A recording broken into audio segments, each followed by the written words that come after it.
Today on News Pulse, Ukraine's drone strikes cripple key Russian oil refineries. Russians lack petrol, result of successful Ukrainian drone sanctions. Poland will learn from Ukraine how to defend its airspace from drones.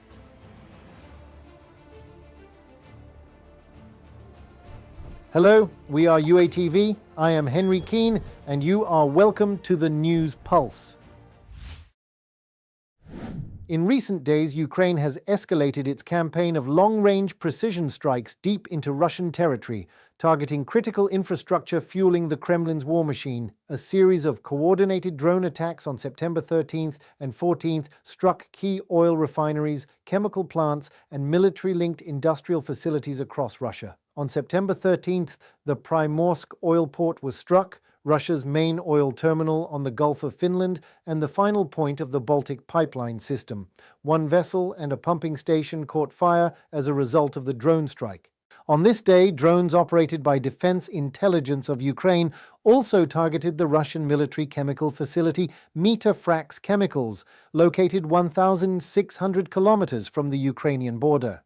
It is a critically important enterprise for Russia's military-industrial complex and is the country's second-largest producer of organic synthesis chemical products. Its output includes key components used in the production of explosives. Drones also damaged equipment and pipelines at two Bashneft facilities. At Bashneft Novoil, a UAV struck the AVT-1 unit, damaging a gas pipeline and a flare collector, which resulted in a fire. At Bashneft oil pumping station, a drone hit the AVT-6 unit and damaged two pipelines carrying water and nitrogen. The refineries process crude oil and produce gasoline, diesel fuel, aviation kerosene, and petrochemicals. On the night of September 14th, operators of the Unmanned Systems Forces of the Armed Forces of Ukraine carried out a strike on the Kyiv oil refinery in Russia's Leningrad region, one of the largest refineries in the aggressor state. The deep strike was conducted at a distance of over 800 kilometers from Ukraine's state border. Kyiv oil refinery is a major supplier of petroleum products for St. Petersburg, as well as the Leningrad, Novgorod, and Pskov regions. With a processing capacity exceeding 20 million tons of crude oil per year, it is the second-largest oil refinery in the country, after the Omsk refinery. The facility produces around 80 types of petroleum products, including gasoline, diesel fuel, fuel oil, and jet fuel, and is directly involved in supplying fuel to the Russian military. From the telegram post of the Unmanned Systems Forces of the AFU. According to expert estimates, following successful attacks by Ukrainian drones, Russia has already lost between 17% and 20% of its oil refining capacity. I want to especially thank all our warriors today who are inflicting truly significant losses on Russia. Losses at the front, losses along the border, losses on Russia's own territory thanks to our long-range strikes. The most effective sanctions, the ones that work the fastest, are the fires at Russia's oil refineries, its terminals, oil depots. We have significantly restricted Russia's oil industry, and this significantly restricts the war. Russia's war is essentially a function of oil, of gas, of all its other energy resources. Russia, long dubbed a gas station country due to its heavy reliance on oil and gas exports for a significant portion of its budget, is currently experiencing a real fuel crisis. For nearly a month now, kilometer-long lines have been forming at gas stations across the country, while the authorities ask for patience and offer strange explanations. Our report explores the fuel shortage in Russia. It's complete chaos. There's no gasoline anywhere. I drove around to 5 gas stations. I honestly thought I'd have to start walking. That's it. This is insane. I don't even know what to do anymore. Russians are increasingly complaining about a lack of gasoline at gas stations. The fuel crisis first erupted in Primorsky Krai, Zabaikalsky Krai, and in Russian-occupied Crimea. Now it's spreading to more and more regions across Russia. I'm sitting in my car. There's no fuel. I've been all over the city. Not a single gas station has any. Videos of massive lines at gas stations are now being shared regularly on social media. The trucks are just sitting there. No diesel, no gas. You just can't fill up. It's unreal. I honestly don't know how we're supposed to keep going or what's going to happen next. And why is no one doing anything about it? Lines all the way out to the edge of town, just for a shot at the pump. It's fine, they say. 20 liters per tank if you're lucky. I've been telling people in Russia for months, folks, remember old Soviet habits. Buy metal jerry cans and keep extra gasoline in your garage. That way you've got something to keep you going. But people laughed it off and didn't stock up. Now they're suffering. Due to problems with the supply of A92 and A95 gasoline, some independent gas stations in Russian regions have either temporarily shut down or are operating irregularly. Walking past a gas station, it's 8 p.m. Price board's off. What's the situation? No 92, no 95. Cars pull in, see it's empty, and drive off. Gasoline prices in Russia are hitting record highs. Since the beginning of the year, prices have risen by nearly 50%. On July 29th, Russia imposed a full ban on gasoline exports, initially set to last until the end of August. The Kremlin claimed this would cool down the fuel market, where prices were already approaching record levels. But due to the ongoing global fuel crisis, the ban was extended until October 31st. Despite this, the restrictions have failed to stabilize either supply or prices. There's no real choice. We have to fill up. Just waiting and hoping the prices come back down. We'll just have to tough it out. Work doesn't give us the luxury not to. The Kremlin is trying to freeze gasoline prices manually, according to Ukraine's Foreign Intelligence Service, but this won't solve the fuel shortage.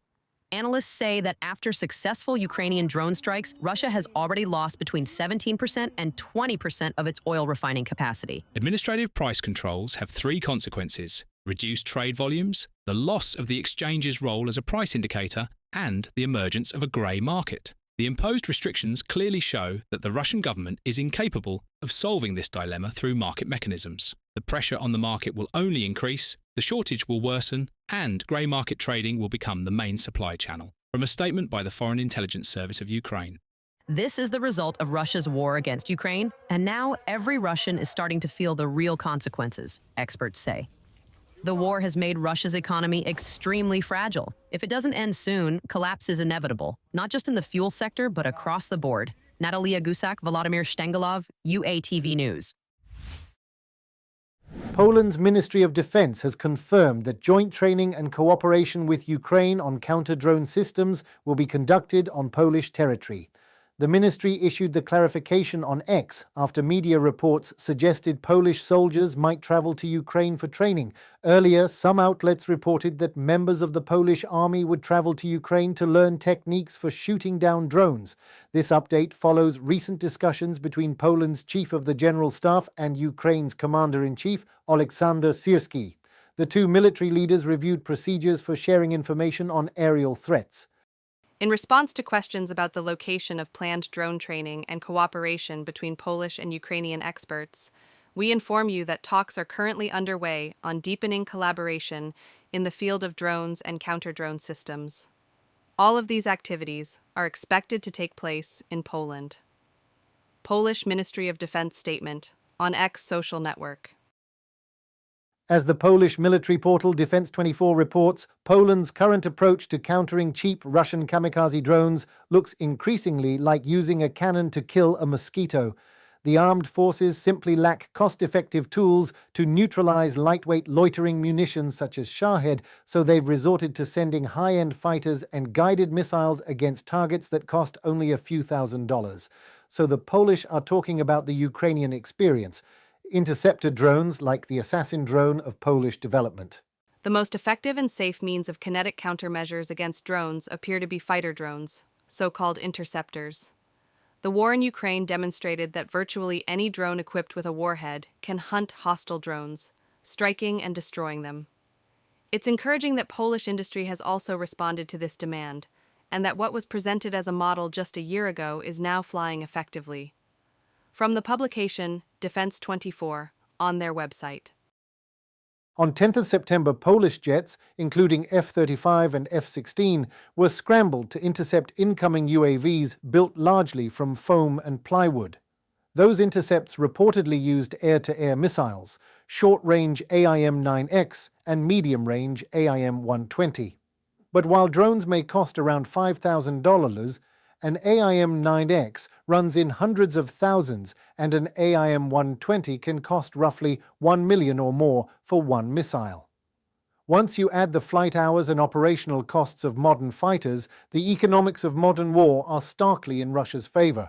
That makes it likely adversaries will keep sending cheap foam drones in mass to deplete NATO stocks and force expensive reactions, while also showing disruption at airfields and raising public alarm, which serve Kremlin information aims in the hybrid war that is already being waged against Poland and the Baltic states. And the Polish Foreign Minister Sikorski has asked European leaders to consider again, could they shoot down Russian drones and missiles above Ukrainian territory, not letting them into NATO territory at all? I need to emphasize that Russia's military provocations necessitate a united front among Ukraine, Europe, and the United States. 48 hours ago, on the night that Russian drones were sent against Poland, 400 drones were sent against Ukraine. We got an inkling of what you are going through every week. And you got 40 missiles in addition. As our Prime Minister said, NATO is not at war with Russia, but Russia is broadening this war beyond Ukraine. US President Donald Trump has told European leaders he will only proceed with new sanctions on Moscow if they first curb purchases of Russian oil, a condition that is effectively impossible to meet, according to a report in the New York Times on September 14. The paper says both Trump and his advisers understand the impracticality of the demand. Hungary and Turkey remain the largest European buyers of Russian oil, and both are led by leaders whom Trump has publicly praised. Neither is likely to halt purchases anytime soon. Throughout his presidency, Trump has repeatedly signaled a willingness to punish the Kremlin, yet he has often left himself room to retreat, the NYT notes. In his most recent public statement on September 13, Trump said he would only impose new Russia sanctions if all NATO members joined him, stopped buying Russian oil, and agreed to impose tariffs on Chinese goods. Look, Europe they're my friends, but they're buying oil from Russia. So we can't be expected to be the only ones that are, full bore. But Europe is buying oil from Russia. I don't want them to buy oil. And the sanctions that they're putting on are not tough enough. And I'm willing to do sanctions, but they're going to have to toughen up their sanctions commensurate with what I'm doing. So just for facts, Europe has passed the 16th, 17th, and 18th sanctions packages during Trump's presidency, each one stronger than the previous one. Trump imposed nothing. Imports from Russia to the US have increased under Trump, while imports to Europe are constantly falling. So this is not likely to be a real damaging sanctions policy from the United States administration. It was Henry Keane. Thank you for standing with Ukraine. Please subscribe so to stay tuned to what is happening in the world, shown from the Ukrainian perspective. Goodbye.